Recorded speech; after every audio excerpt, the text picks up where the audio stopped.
Well, good afternoon. And thank you all for being here. I'm extremely pleased and delighted to welcome you. My name is Austin Agro. I'm the new provost, and I will keep saying new provost for the next 2 years. It's only been 4 months. But I do want to thank you so much for being here because if ODU is like any other university I've been at, it won't be unusual to have a distinguished faculty among us, somebody who is well known nationally and internationally, that we just don't even know who they are. And there's this African proverb that if you have a prophet in your house among yourself and you don't recognize that prophet, shame on you. So, coming to ODU new as a faculty, even as a provost, I spent some time going through your website just to have a sense of the caliber of faculty we have here.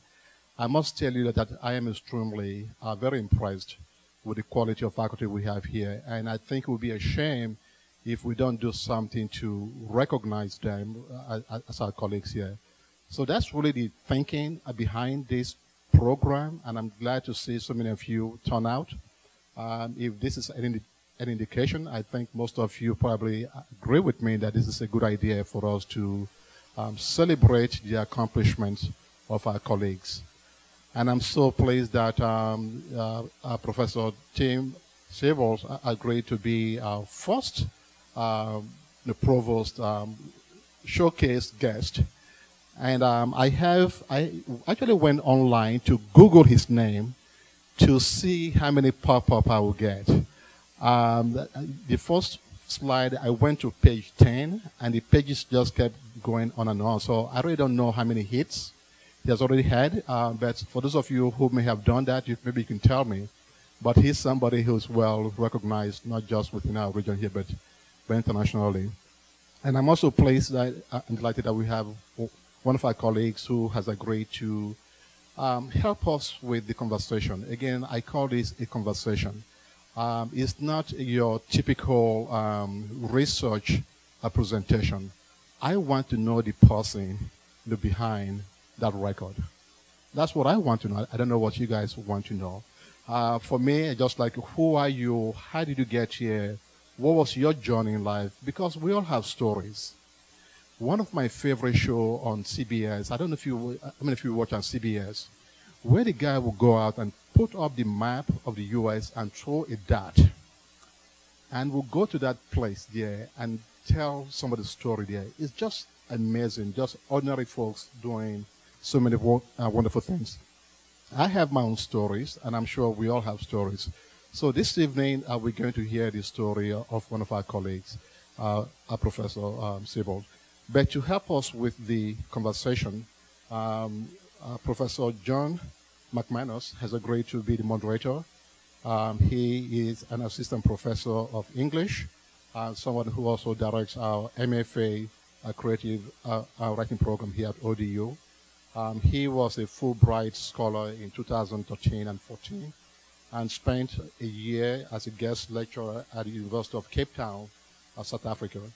He also is the distinguished faculty member in his own right. He has published 4 books, and some of his work has appeared in several journals, including Plowshares, Tin House, McSweeney, American Short Fiction, the Oxford American, the Electric Literature, among other journals. So please join me to welcome John Mcmanus.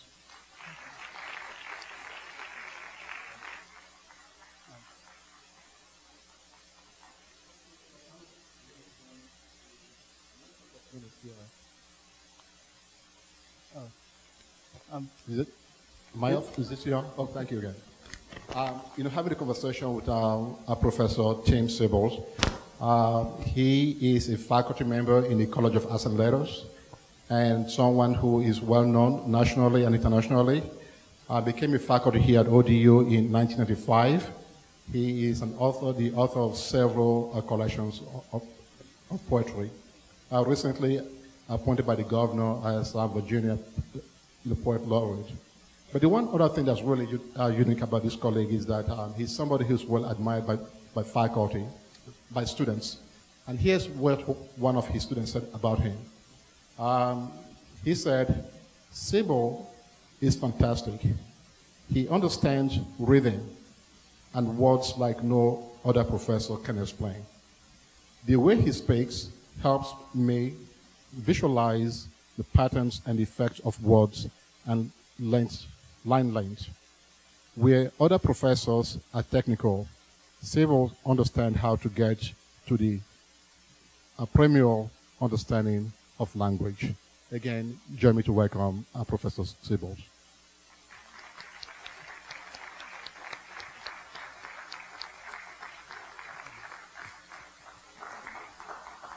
Okay. Thank you. Thank you. Thank you for inviting me and us to be part of this event. And thank you all for coming to this first Provost Spotlight, which is being co-sponsored by the Office of Academic Affairs and the College of Arts and Letters. And I just want to remind all of you that when we're done, you're all invited to a reception that's going to happen right outside in the adjoining studio space. You've heard a little bit about Tim. I'm going to give you a more detailed introduction to his work. Tim was born and raised in Philadelphia. He earned a BA at Southern Methodist University and an MFA at Vermont College. This year, as you've heard, he was just appointed Poet Laureate of the Commonwealth of Virginia. He's received fellowships from the National Endowment for the Arts and the Provincetown Fine Arts Work Center, as well as an Open Voice Award from the National Writer's Voice Project. In 2013, he received the Penn Oakland Josephine Miles Award for Poetry. He's the author of, what, 5 books of poetry, Tim? Thousands of books of poetry. A few of them are Body Moves in 1988, Hurdy-Gurdy in 1992, Hammerlock from 1999, Buffalo Head Solos from 2004, and most recently Fast Animal in 2012, as well as the forthcoming One Turn Around the Sun. Can we hold this up? Which is going to come out in 2017. Yes. Fast Animal won the Theodore Rothke Memorial Poetry Prize and was nominated for a 2012 National Book Award.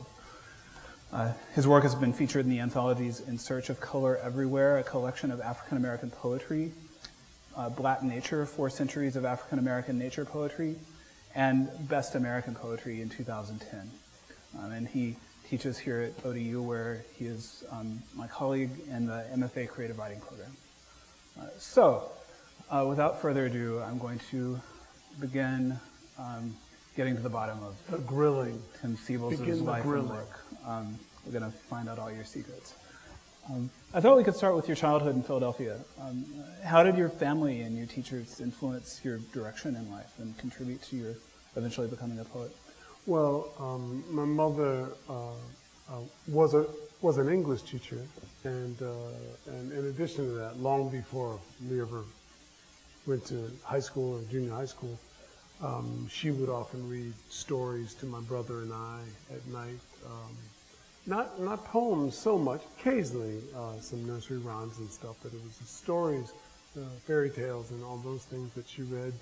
And she was a really dramatic reader, and she would do all the voices of the different characters, you know, in different ways. And, you know, and I imagine that was the beginning of my interest in being a writer.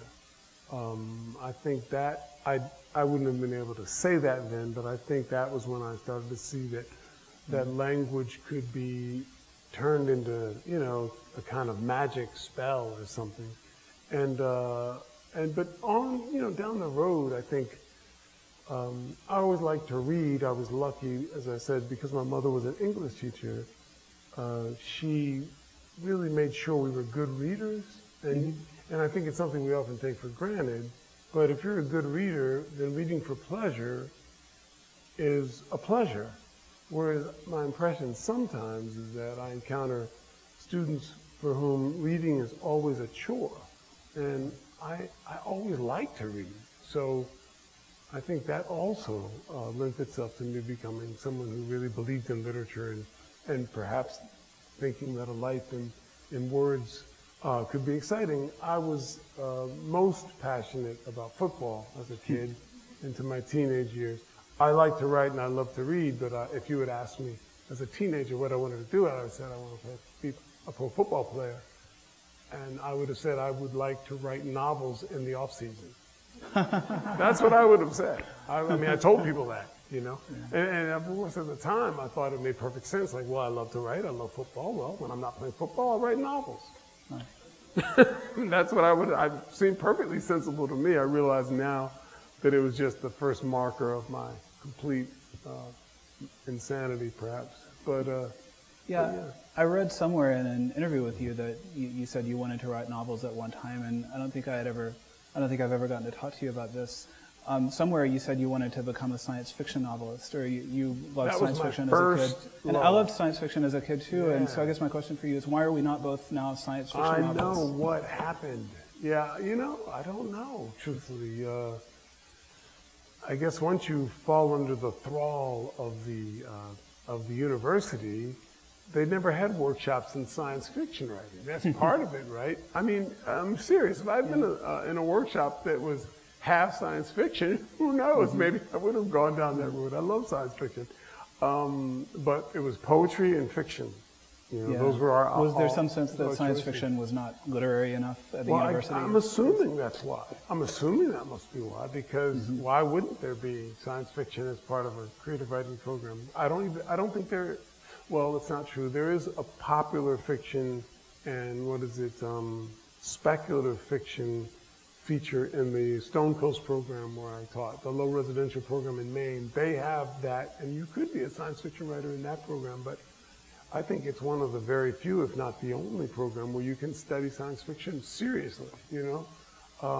Otherwise, I do think the Academy, by and large, believes that science fiction isn't serious enough or something, which I think is incorrect. Yeah, it's a shame. You know? What would I promise to get off this sci-fi thing in a second, but what would your science fiction novel be about? Oh man, gosh, that's a great question.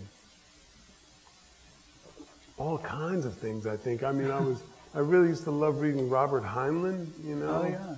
And the gentleman who wrote the Dune trilogy. Frank Herbert. Herbert, yeah. So, gosh.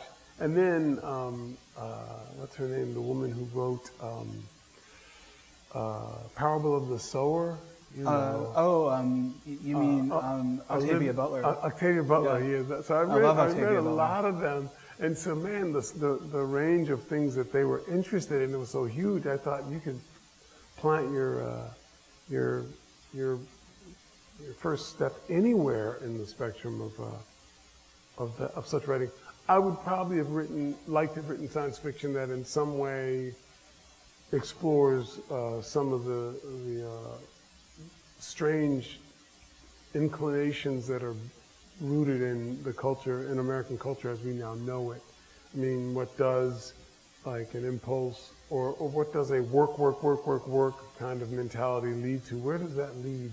You know, what kind of society will this become in 200, 300 years if this idea of more, I've got to do a little more, I've got to do this, I just would wonder what kind of insane culture this might become. Maybe play with that idea. And then, of course, with the issues of surveillance, you know, you could do Big Brother too, you know. You know, you could do that, 1984 or 2084, you know, do the next century, what later, you know, dedicate the book to Orwell and really just push the edges, that kind of stuff.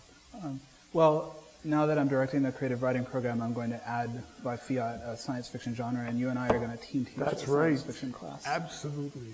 It would be, you know, it would be fun. We'd have a good time. Let's get back. I've come pretty far afield from. I was wanting to move kind of forward in time from your childhood. I think your formative years occurred during the civil rights movement, and I just wonder how this shaped you as a writer, an educator, a human being. Well, being a teenager in the 60s, I wasn't old enough to be in the 60s, capital I, in the 60s, but I was old enough to watch, and my brother was old enough to be in it, you know, in some of the street protests and in some of the, you know, either protests, riots, depending on what, you know, how you see certain situations. So I got to see the 60s close up at times through him, and of course on television. And, you know, I'm listening to Hendrix, I'm listening to Santana, I'm listening to the Procol Harum, I'm listening to a lot of the rockers, in addition to the R&B stars of my time, which would be the Temptations, and let me see, James Brown, of course. Who else were we dancing to? Gosh, the Shy Lights, goodness gracious. So I had these heavy musical pulls in my life. I mean, I'm still a great fan, if that's the word for... Did you ever want to be a musician or a songwriter? Yes, I currently still play guitar, actually. But there was one point I was really consumed with being the second coming of Jimi Hendrix. This would have been some years ago. But, you know, what's interesting is that many people had that impulse, and I think that just speaks to whatever it was that he was able to shape and express out there. You had so many Hendrix imitators, some of whom were really good, some of whom were less so, but many people wanted to try to do what he did or have the thing that he had. And with regard to writing, I think, if anything I took away from Hendrix in particular, but other musicians as well, but Hendrix in particular, was a kind of a willingness to be daring, to try to break new ground and not take your foot off the brake and hit the gas and see where you go. I think I did take that directly from him. But also, you know, I loved listening. I hear Martin Luther King Jr.'s, you know, his speeches on the radio. My father was in the March on Washington in 1963. I watched it on television. So yeah, the idea that a person should be engaged with the social issues of his or her time, that became just a part of the way I think about life. I think that may be something that distinguishes me from people who maybe were born, who came of age in the 80s, where it seemed to be a much more, a less socially engaged time. But I always think that both as an artist and as a human being, we should, to one degree or other, speak to the difficulties of the culture we live in, and also the beauties of it and the delights of it, of course. But that art and the way even the way I would teach, you would like to always point from literature, for example, in my case, whatever we're reading, point from that to what it might mean in the larger discourse in the society. I mean, why should we read, you know, Huckleberry Finn? Why? What does it have to do with us? And you can say, well, you can read it as just an interesting story, but these are some of its implications. And so I always think about moving from whatever text we're reading to how we might rethink our own relationship to certain ideas, for example. If you read, for example, The Storm by Kate Chopin, what did it mean in terms of liberating the idea of women's sexuality? What kind of revolutionary would she have been in the 1890s or 1880s to say, to have a woman have an affair and be unapologetic about it? What would that have said to so many women who at that point were, you know, really handcuffed in terms of the, you know, their sexual agency? So you think, like, why did it matter that she wrote such a book, you know, for example? Or W.E.B. Du Bois, The Souls of Black Folk. Why would that matter? Is it just interesting ideas? Or does reading that book hopefully change your relationship to the ideas of race, ideas of representation, whether you're black, white, brown, red, whomever? I mean, does it change your relationship to the idea of a self that is, to one degree, tied to a culture and tied to perceptions of other cultures that may be rooted in mythology? Does it change the way you think about such things? I mean, to me, it's always about reading and then imagining how your idea of the society shifts in relation to what you've read, you know? Absolutely. I will not give long answers like that every time. I will not. No, that was fascinating. So you went to Southern Methodist University, Yes. and I believe you said you went there, or I read that you went there to play football. I And had at some hoped. point while you were there, you started writing poetry. In my second year there, and I was already had become wildly disenchanted with the football team, not because of football, but because I felt that I don't know. I had an idealized notion of football, and I felt in various ways that the coaches were not objective sometimes, and that wildly disappointed me. I just figured if you show yourself to be the better athlete or better at a particular position, well, quite naturally the next step is that you would be given, you'd be moved up in the pecking order. And I felt that that wasn't the case with the coaches, and I thought, I thought I was already a pretty introspective kid, and I thought, could it be that that football doesn't exist as a perfect expression of human ambition? Could it be that coaches are flawed people with biases and stuff? And so that kind of really took me aback in a lot of ways. I'd never experienced it that way. And so I stumbled into a creative writing workshop because I liked writing. I thought, that sounds like something that would be fun. And then once I heard poetry, I went into the workshop thinking I'd be a novelist or short story writer or both. I still love short stories and novels. But half the semester was on poetry, and that was it. Once I heard the professor, who was himself a poet, Michael Ryan, who's still a teacher at UC Irvine, once I heard poems or what poems could do, that was it. I was really blind. And I was already had one foot out the door where football was concerned. I had walked on at SMU. I was not brought there on scholarship. I walked on, I made the team. I was a reasonably good athlete. I don't think by any means the best athlete or the best possible wide receiver, which was my position I was interested in. But I felt that I was pretty good. And the coach actually asked me to return to the team as I drifted away. I think the idea was if you stay, you could earn a scholarship, which would have been lovely, of course, but my heart was kind of not in it for a couple of different reasons. One is I disliked the coach. I thought he was not the coach I thought was going to be there when I came to SMU. The coach that I really wanted to play for was Hayden Fry, who is still a coach, I believe, a really brilliant coach. This guy no one had ever heard of. He just somehow got the job and kind of wrecked the team, to be honest. And so I just drifted away from football and started thinking of myself as a poet, which was a strange thing when I look back at it. I just started thinking that's where I'd pour all my energy into writing, and it has led me here to this very moment with thee. What was your first poem about? Or do you remember what your first poem was? My very first poem, I would have been, the first poem that I felt was in any way affecting was a poem I wrote to, I think it was Buffy Johnson. Her real name was Louise, but she went by Buffy.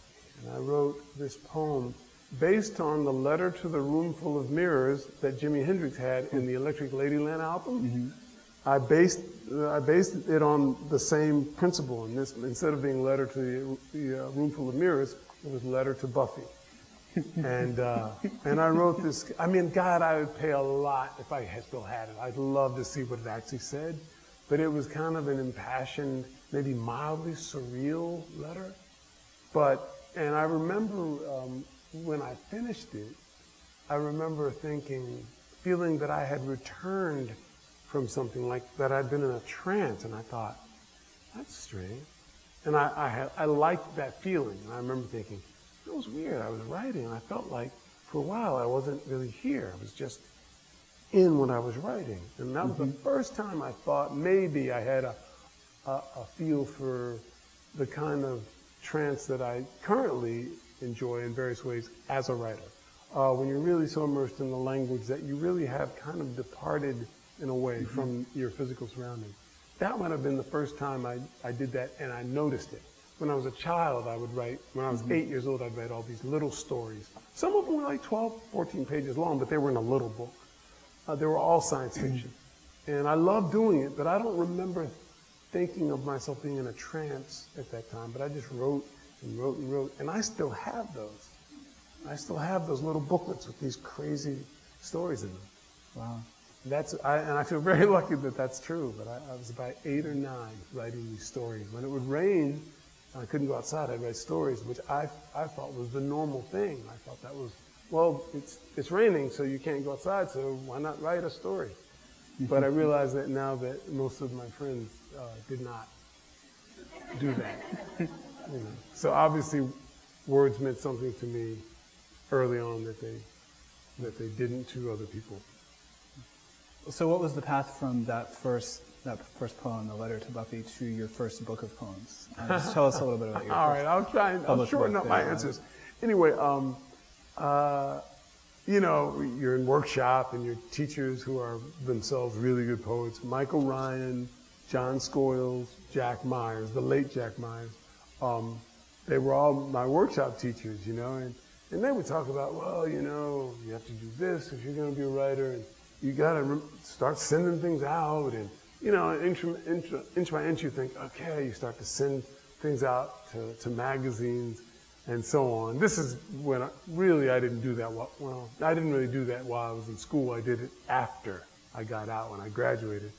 And of course you end up receiving, you know, rejections because you're not very good. I mean, that's the simple truth. I'd written, you know, I tried very hard and I'd learned some things as an undergraduate, but you really don't know very much, and there are many, many writers who are doing much better work than you are, so you get rejected. But all my teachers, all those guys said, yeah, that's just paying your dues. You know, you have to keep working. You just pay your dues by, you know, paper your walls with your rejections, whatever. We all did it, you know, and so I just assumed that was part of it. So I never felt in a hurry necessarily. I would love to have been famous at 25. That would have been great, but, you know, that did not happen.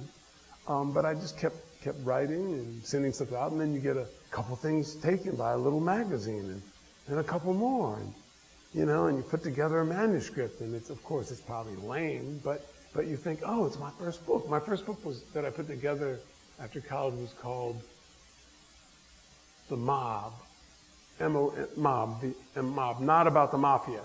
It was just about, it was from a quote by Emerson, I think. Now we are a mob. We do not we do not drink from the deep well within us, but go to our neighbor begging for a cup of water or something like that.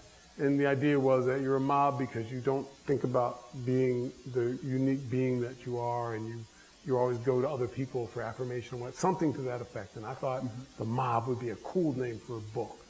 And it is. I still like the name, but the book itself wasn't particularly good.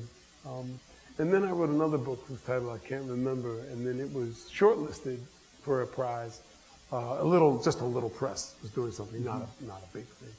And bit by bit, you know, you keep putting together new manuscripts, you get a little better because you keep writing and you're reading.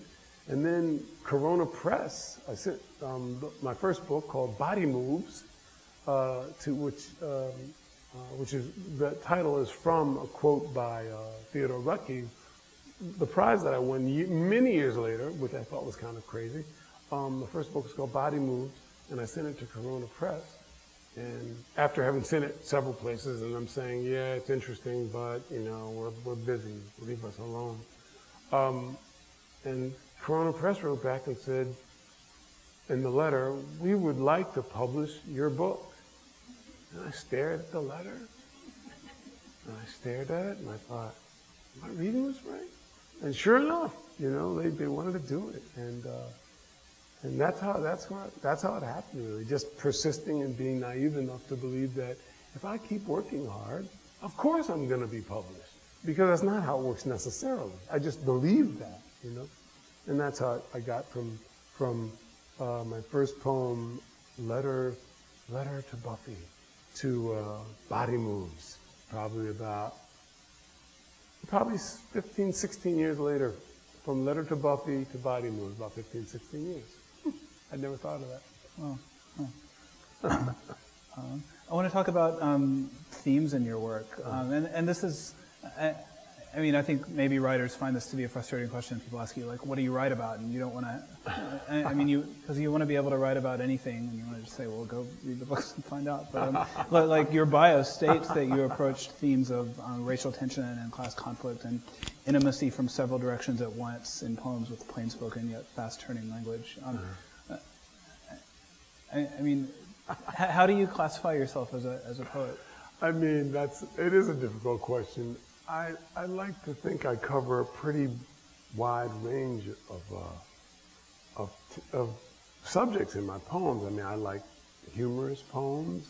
I like erotic poems. I like poems that are explicitly political. I like poems that are implicitly political. I like poems that are mystical. Do you think I should read a poem? Yeah, well, when we end, I was going to ask you to read a poem something from the new book. You could, I mean, we could read multiple poems, but if, I thought we'd do 5 or 6 or 7 more minutes of Okay, good. Q&A, Okay, because I thought I could read one yeah. and give you an example. But so I like to write about lots and lots of things, and I tell my students all the time. I mean, why would you limit yourself in terms of subject matter? I mean, why would you say, "Oh, I won't write about that"? Why? Whatever that dawns on you that you feel you must address, write about it. The other thing is, if you feel there's something that you shouldn't write about, you should probably write about why you think you shouldn't write about it. That's important. It's very likely that you're hiding from something in that subject. You're hiding from something. So, and if you're going to really fulfill your potential as a writer and as a human being, truthfully, you don't want to hide from any subject if you can. So I try not to hide from anything in my work, and I try to allow my own interest and obsessions and worries kind of determine what I write about. This last book, for example, One Turn Around the Sun, when it's not out yet, this is, as you could probably see from there, that red marking says uncorrected proof. It's just not finished.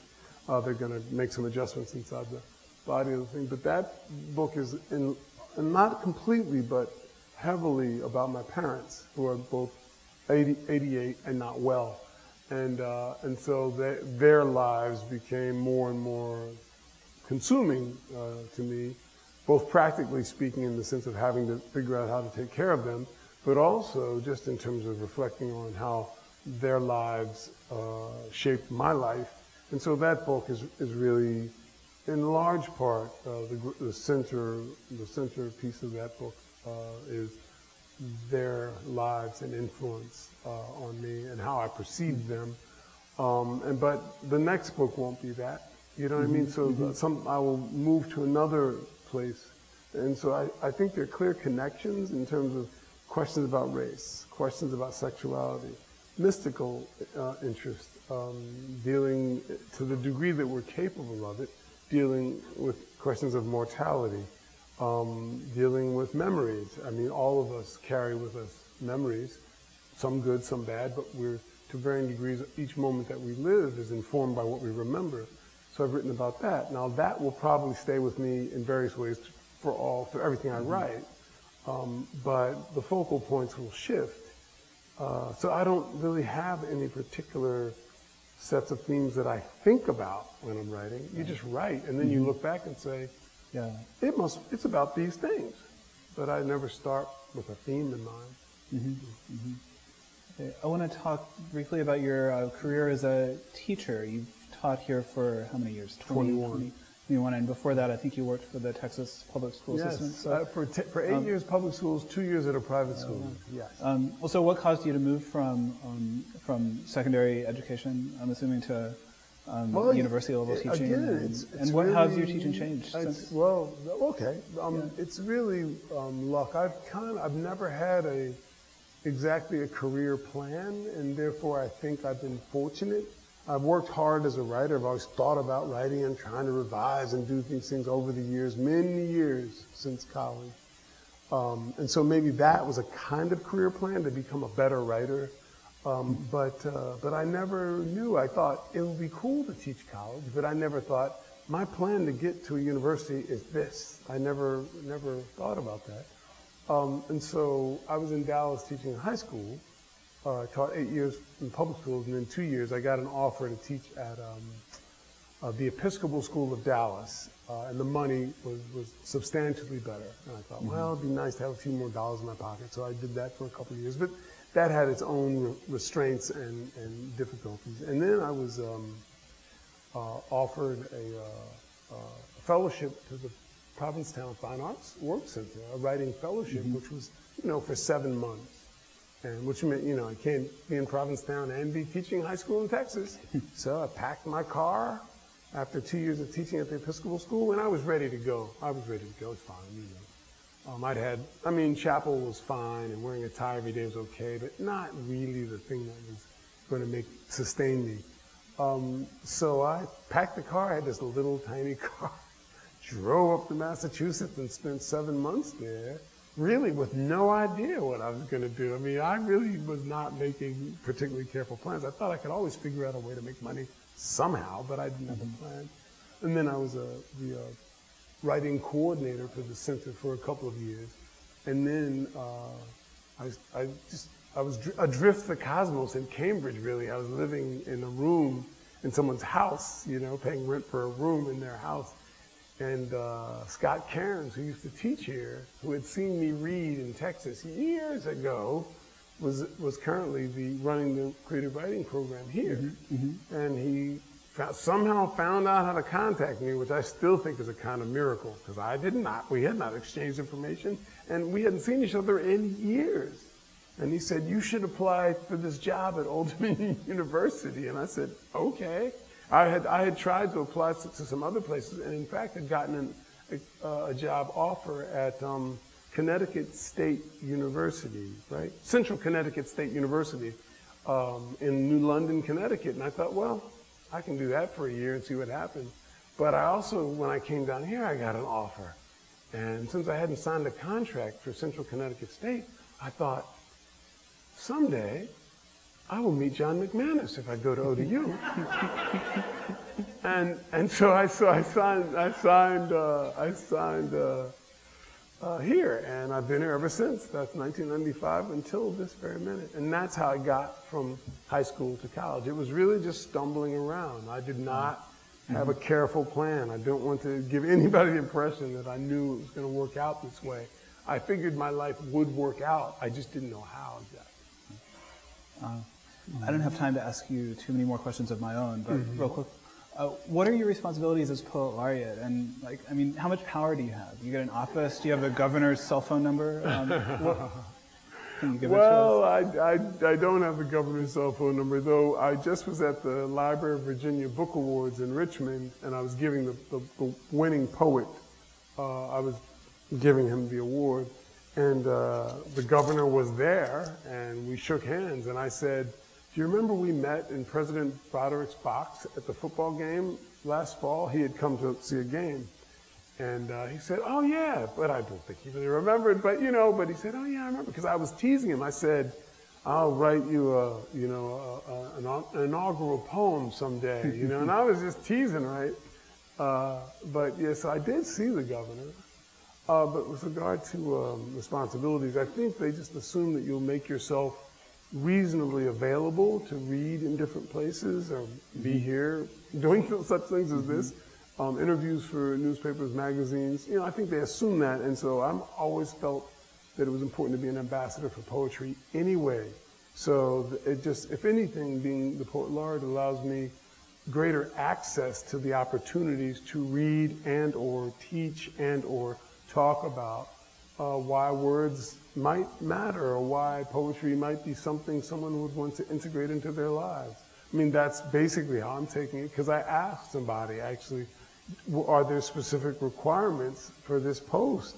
And they said, no, not really. We just figured, you will, do what you do as a poet. And I thought, okay, so no, there really is no, I could conceivably just refuse to do anything and just sit in the house, but I think it should be the opposite. I would encourage you to take an expansive view of your own power. And issue a lot of pronouncements. You can begin right now. I will. I am going to make. I'm going to make it law that if everyone in the state doesn't own at least one book of poems, that they will be immediately arrested, exiled from Virginia. Arrested and tased repeatedly. Until they buy a book of poems. That's going to be my first decree, and then I'm working on it. But no, there's not a budget for the Poet Laureate, which I'm going to ask about that, because I think the next Poet Laureate should have some small budget, not necessarily just to buy stuff for him or herself, but just so you could, if you wanted to do readings in a particular community, you could pay local poets just a little something for their time so they felt appreciated, or you could rent, for example, maybe a venue somewhere. And those kinds of things might be really cool to have a budget for. But beyond that, there's no requirement. And as I said, if I feel any extra power, it's only that when you say you're the poet laureate, people, which surprised me truthfully, people will say, "Oh, you're the poet laureate?" Even if they don't know much about poetry, they kind of like, "Wow, you're the poet laureate." So it gives you a kind of cachet that I didn't expect to have. So I'm going to try to use it as best I can. Well, we've been asked to follow the format of Inside the Actors Studio. My final question for you, to try to channel James Lipton, I'm going to just conclude with a slightly modified version of his Bernard Pivot questionnaire. So are you ready for some quick-fire Q&A? Sure, absolutely. Okay, what's your favorite word? My favorite word?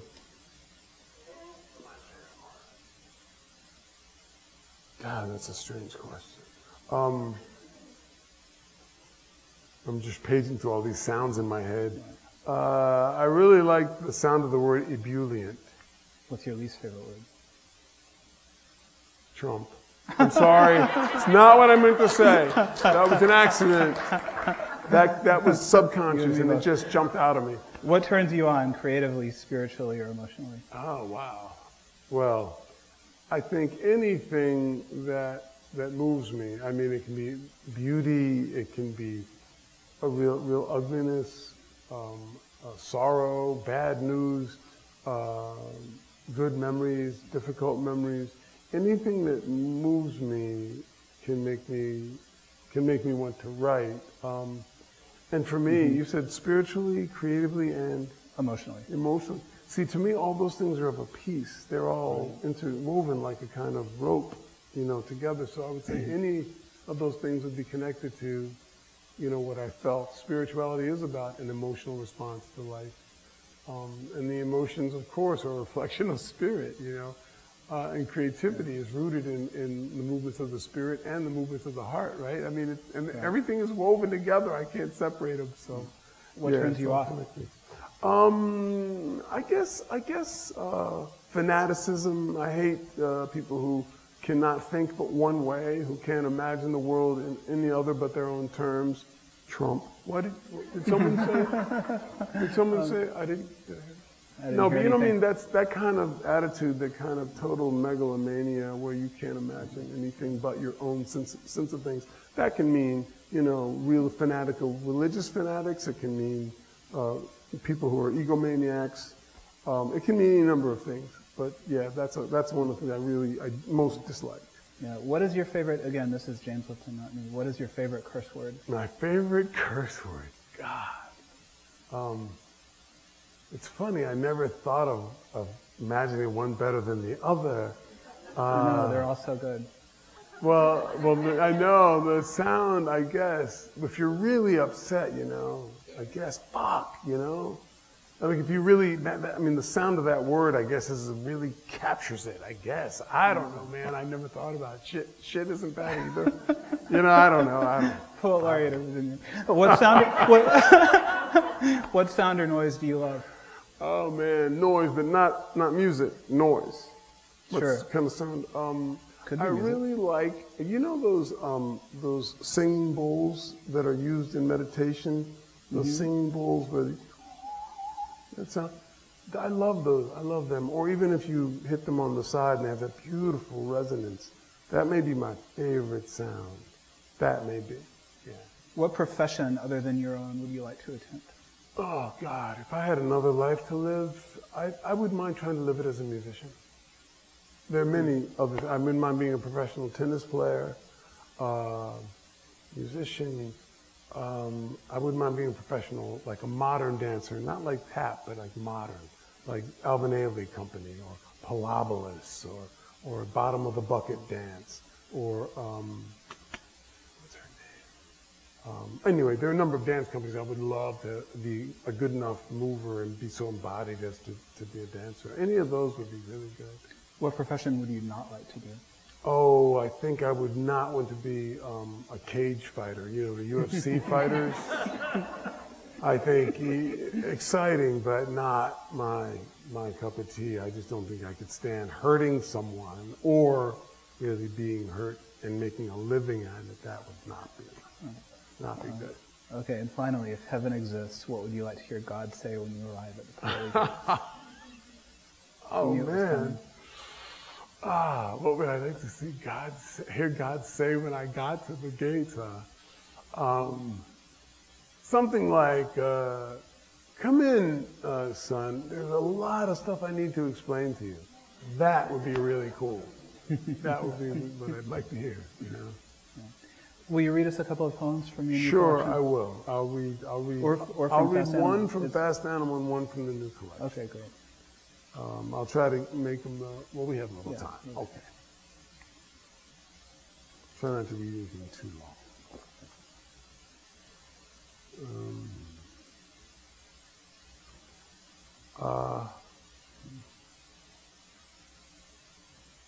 I'll read you this poem because it kind of captures what I was trying to say about memory.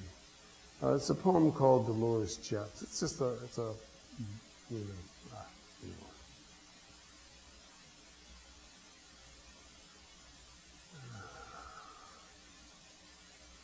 I don't know how hardcore an audience we have. If they're very heavy poetry readers, then this will seem probably simple to them.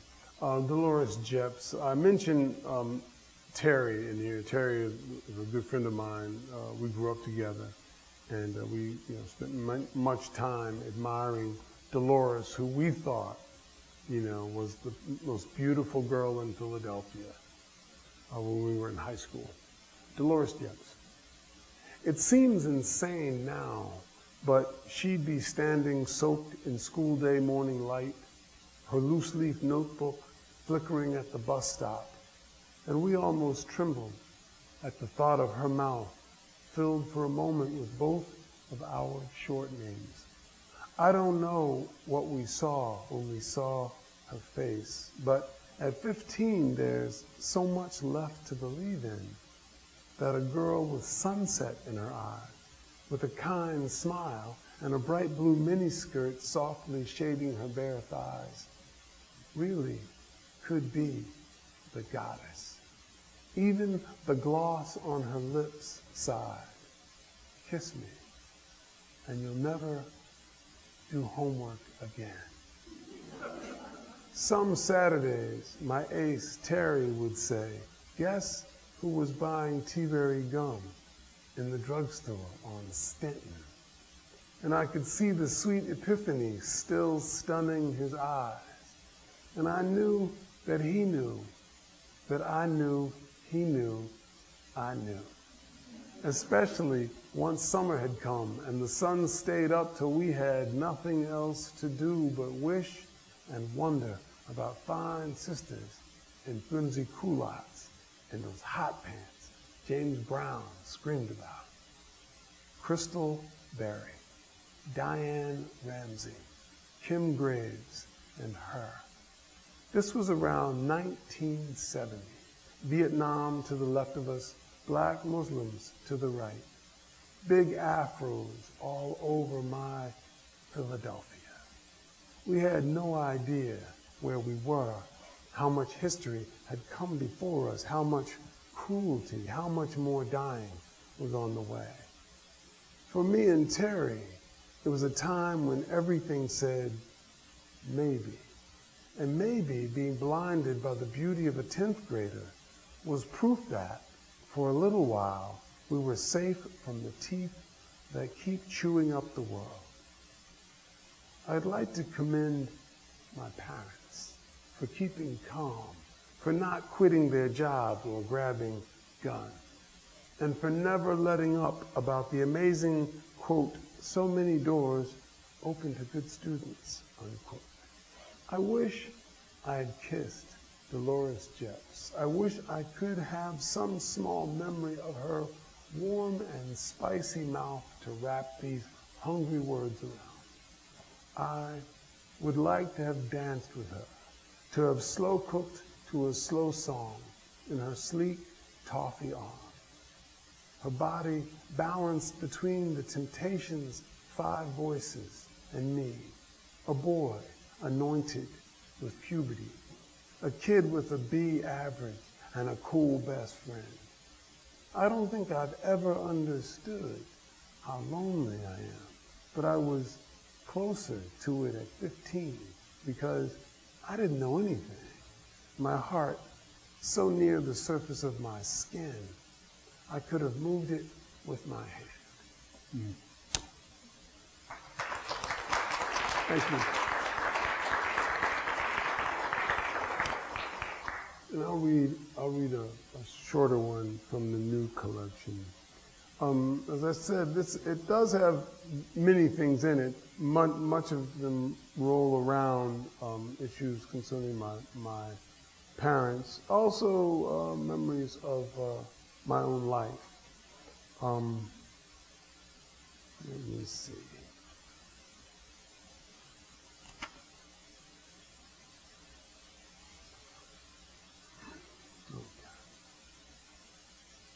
I'll read you something that's, I'll read you this. This is the 3030 Blues Villanelle. It's short enough, and I think it gives you a sense of part of the issues that are roaming around in this book. A villanelle is a certain form you'll be able to tell by when you hear it, and the blues, of course, you all know. And I think those two forms are somewhat connected. 3030 Blues Villanelle. Who can tell a man not to go where he goes? I laid the long tracks, my life waves from the train. I was 30, almost 30 years ago. Being grown up means you're supposed to know, although I don't know what I can explain. And I was 30, like 30 years ago. I bend with the music, breaking hard but slow. Jobs kidnap the daylight, then leave the remains. Just kiss me goodbye when it's time to go.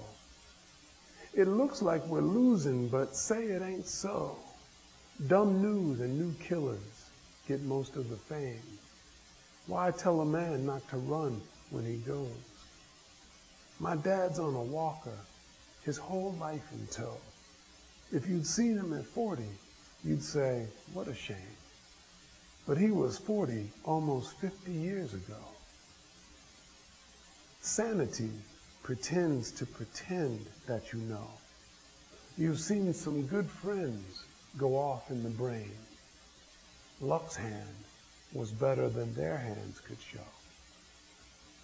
Why needle a riddle when the answer is no? Been poking the troubles, but the trouble remains. And I've been 30 since 30 years ago. I look at young men and think, where did I go? Play some guitar while death tunes my name. Guess this is the what I should already know, because I was 30 years ago. Wow.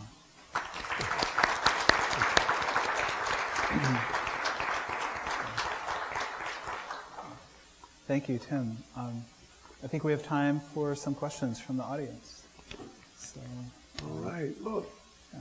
Does anyone have a question for Tim? The throngs, they're out there. It's so funny. From up here, because of the way the light is, you can only hear people. I couldn't see very well who was out there. It's cool to see people. Yeah. Watch out. Yeah, you talked about. Watch out, Tom Yule. You talked about composing different emotional territory. Yeah. Thank you. I wanted to ask if you ever, W.H. Auden has this quote somewhere where he says, if you have something to say and you know it, and you know what it is, you probably won't be a poet. You'll be a polemicist of some kind. Uh-huh. But if you really love language, if you love to play with words, then you might be someone inclined to make poems. And when you're ever making poems, do you ever find yourself just sort of fooling around with language and the sort of the sweetness of the words eventually starts to tell you what you're writing about? Well, all the time. It's interesting that you asked that. It's a combination of things, actually, Tom. Tom Yule, some of you may or may not know Tom is also a very fine poet.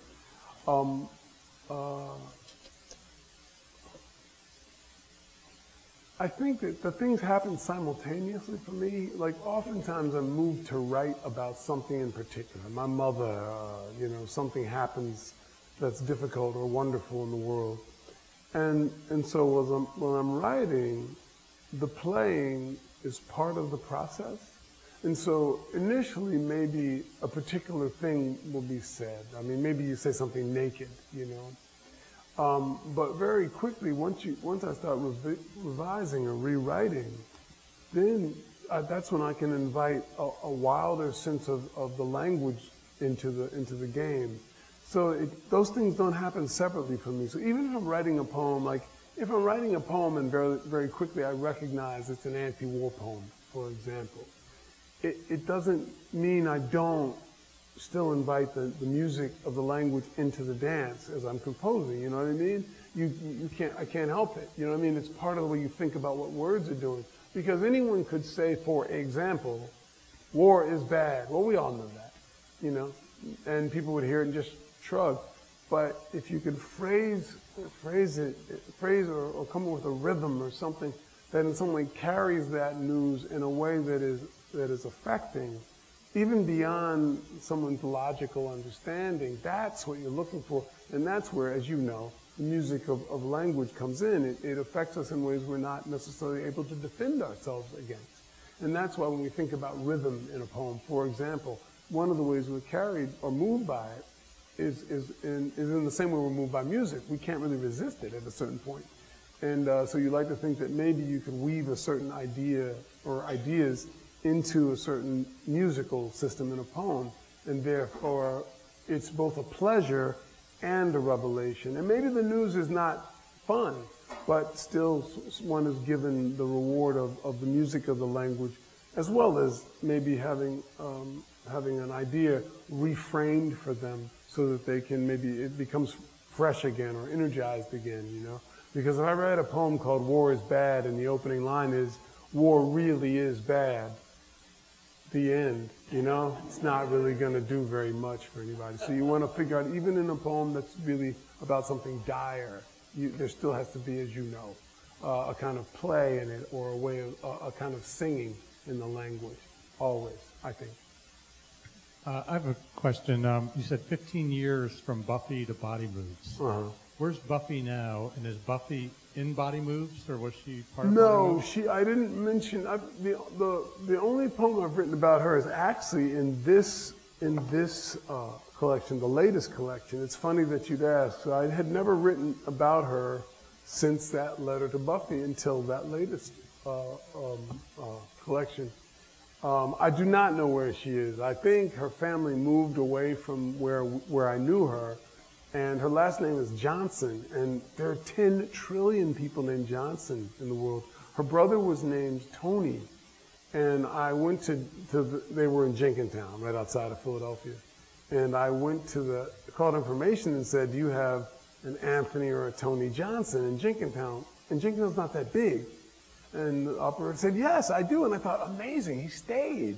And then I called the guy and I said, is this Tony? And he says, yeah, this is Tony. I said, his voice didn't sound right, you know? And I said, you have a sister named Buffy or Louise? Nah, man, you're thinking about that other Tony. He moved away a long time ago. And so I have no idea where they are. I would love to know, but I have no idea where they would be.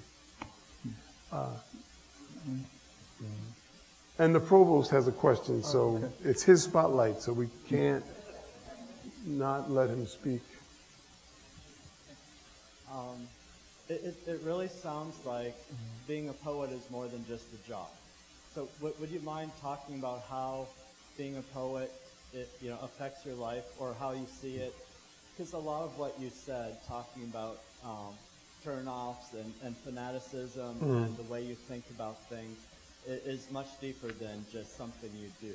So would you mind elaborating a little bit more on your life view? Sure. Well, I think, it's actually an interesting question. I do think that generally speaking, poets, though we're hopefully especially attentive to language and how language operates, I do think the attentiveness extends beyond the realm of just what words are doing. And I think the sensitivity that makes hopefully good poetry possible makes us look maybe in some respects more carefully both at ourselves and the world around us, I think we are moved to investigate a more intimate, or to explore a more intimate sense of what does it mean to be alive in this time, for example. What does it mean to be black in America? What does it mean to be in a country that is in large part in denial about so many things that we can all feel are real, you know? The realities of violence, the realities of racism, sexism, classism. Those things are really in play all the time. And so I think as a poet, hopefully your antenna are long enough that you can, to varying degrees, engage that stuff as a person, but secondarily, or even primarily as a poet. Because if poets are of any use to the culture, it's in bringing light to things that would otherwise be missed, or even, and these could be small things. It could be the beauty of a spider or a daffodil. I'm not saying everything has to deal with large, quote unquote, social issues, but I think that we may invite our fellow citizens to like a sharper apprehension of what's happening to us as people, all of us, and a sharper apprehension of what it means to be on a planet flying through space, which we forget every day, that this is a planet we're on, that it's moving somewhere around 700 miles an hour, just zooming through space. You know, while we're, you know, counting our cheeseburgers, this huge story is unfolding around us. And I think part of what poets are trying to do is, both in very microcosmic ways, but also in big ways, is say, hey, everybody, think about this too. And in that way, we hope, I think this is true of all artists, but it's certainly, as a poet, I think maybe true of us, we're hoping to deepen the humanity of our own humanity first as the authors, but secondarily, if we can invite people to poems, deepen their sense of what it means to be alive and awake also. And that's how I proceed in life. That's how I think about being in the world. Good question. Let's see. I know our time. We're at 4:35. Yeah, I guess so. This is going to be our last question, I believe. Unless someone has one more that they desperately feel that, and that's Lisa Mays. Okay, that's great. Well, first, let me thank you for being so candid, because it's very easy for one to look at your accomplishments and not even think about the fact that you may have had some stumbles along the way to get to this point here. I can still remember my first rejection, trying to publish a manuscript. It took me days just to recover. How do you deal with those rejections? Well, as I said, my earliest writing teachers just told us you should expect to be rejected. And so that really helped me. If no one had said that to me, I'm not sure how well I would have managed, but all of them, all my teachers said, of course, your earliest efforts will be rejected. That's just part of learning what you have to do to become a better writer. You have to realize that you have not reached a certain place. Expect the rejections. In fact, you know, don't be afraid of them. The other thing they told me is that oftentimes editors are very busy, and if they don't recognize your name, sometimes they're hardly looking at what you've written. So the second thing they said is, don't take it personally. They might not even have seen your first line, or they might have only seen a couple of stanzas and said, don't know them, not that amazing, and send it back to you. You know, and so I didn't take it too hard. And the other thing is, I was luckily, blessedly naive. You know, I really thought, I love poems. I will be a poet. I just assumed that was true. I mean, I didn't know enough to say, well, you know, you might not be very good, or you might not develop enough that people will want to hear you or read you. I never thought about that. I just thought, I love poetry.